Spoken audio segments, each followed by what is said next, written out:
السلام عليكم متتبعينا الكرام، نتمنى تكونوا في احسن الاحوال وانتم كتشاهدوا لا فيديو ديال اليوم جبت لكم بارطمه بثمن اللي جد مناسب تتواجد في الطابق الاول على الشارع ديال الطرام.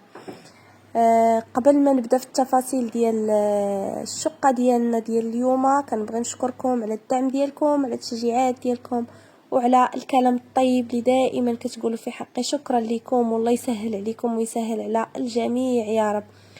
مرحبا بالجاليه المغربيه ديالنا واكيد المغاربه ديالنا داخل الوطن والناس يدخلوا جداد، مرحبا بكم. ما تنسوناش من الجيمات البارطاج القناه باش تشجعونا وباش تعم الفائده. على بركه الله، هذه هي الشقه ديالنا اللي غادي نشارك معكم اليوم. الشقه تتواجد في الطابق الاول، فصالتها زوينه ما ضيعه فيها حتى شي حاجه في الفصاله وبواحد الثمن اللي جد مناسب في الناس اللي مهتمين. مرحبا. الشقه تتواجد في الطابق الاول، كتواجد على الشارع ديال الطرام، شارع محمد الزفزاف، الشارع ديال الطرام اللي غادي الاناسي. تتواجد قرب محطه الطرام النسيم.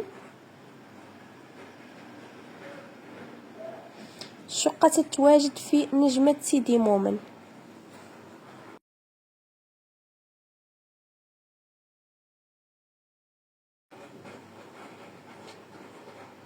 فيها صالون، جوج الغرف، المطبخ، الحمام، وبالنسبه للشميسه راه مشمسه.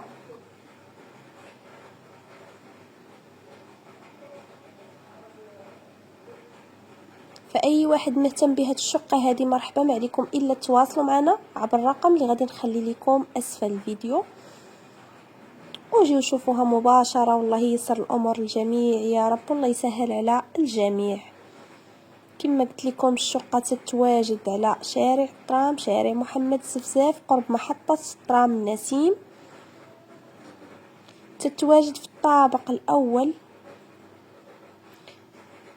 في نجمة سيدي مومن، جات قريبة من جميع المرافق، كل شيء حداك وكل شيء متوفر، جميع المرافق متوفرين.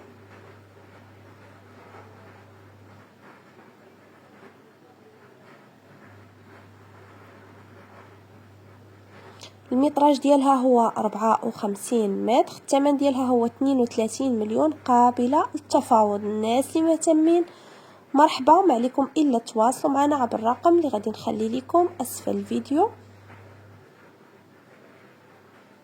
وجيو شوفوا الشقه مباشره وشوفوا الموقع فين تتواجد الشقه.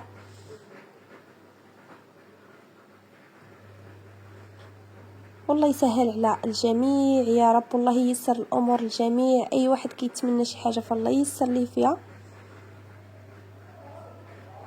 انا ذكرت معكم المعلومات والتفاصيل ديال هاد الشقه هذه. الناس اللي مهتمين مرحبا، غادي نخلي لكم الرقم في الاول ديال لا فيديو، ما عليكم الا تواصلوا معنا. مرحبا بالناس اللي باغيين يحطوا عندنا العقار ديالهم، مرحبا والف مرحبا، ما عليكم الا تواصلوا معنا عبر الرقم اللي كنخلي لكم دائما اسفل الفيديو. بالنسبه للناس اللي كيسولوا على الشقه اللي تتواجد في الولفه الطابق الرابع تباعت، والشقه اللي تتواجد في مدينه فاس تباعت.